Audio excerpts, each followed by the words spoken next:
This Tuesday marks the 40th anniversary of the National Guard shooting of 4 students at Kent State University in Ohio. The deadly event during an anti-war protest sparked chaos on campuses nationwide, and that's tonight's Sunday cover. Unanswered questions at a school that is finally coming to grips with its past. At Kent State University, this is hallowed ground.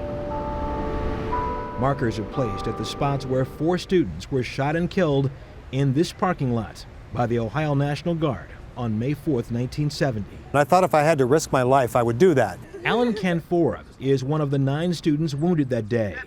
His defiance captured by student photographer John Philo moments before guardsmen pulled their triggers. I hid behind a tree and where a bullet pierced through my wrist.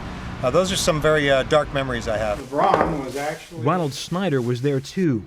He was a 34-year-old captain in the Ohio National Guard, responsible for restoring order along with nearly 1,000 other guardsmen. The entire sky over the Kent area was glowing red. Protesters had set the abandoned ROTC building ablaze the night of May 2nd, and organizers called for an unauthorized massive anti-war rally 2 days later, protesting President Nixon's escalation of the Vietnam War into Cambodia.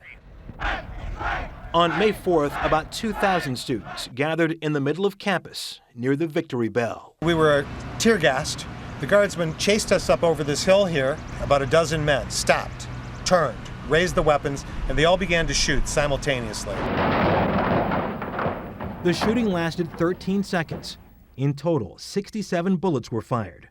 Ronald Snyder's unit was not involved in the shooting. Where some of the students were killed and wounded was directly in front of me. I know what happened, and it was murder. Canfora has a copy of a tape recording made that day. The original is being enhanced by audio engineers in Los Angeles this week. He believes it will finally prove the guardsmen were ordered to fire. Snyder is doubtful. I know the officers involved.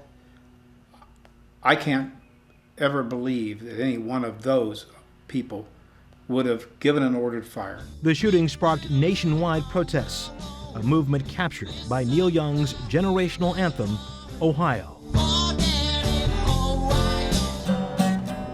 4 decades later, Kent State has changed. Daffodils for fallen soldiers in Vietnam now bloom. The tragic scene is now an historic site, and the university is creating a visiting center and walking tour, narrated by civil rights activist Julian Bond.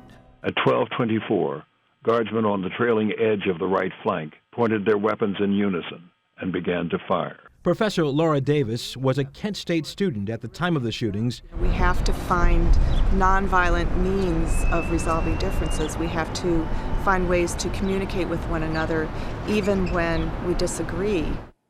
By the way, John Philo, who took many of those famous pictures, is now a photographer here at CBS. The university will mark the official anniversary with a day of ceremonies on Tuesday.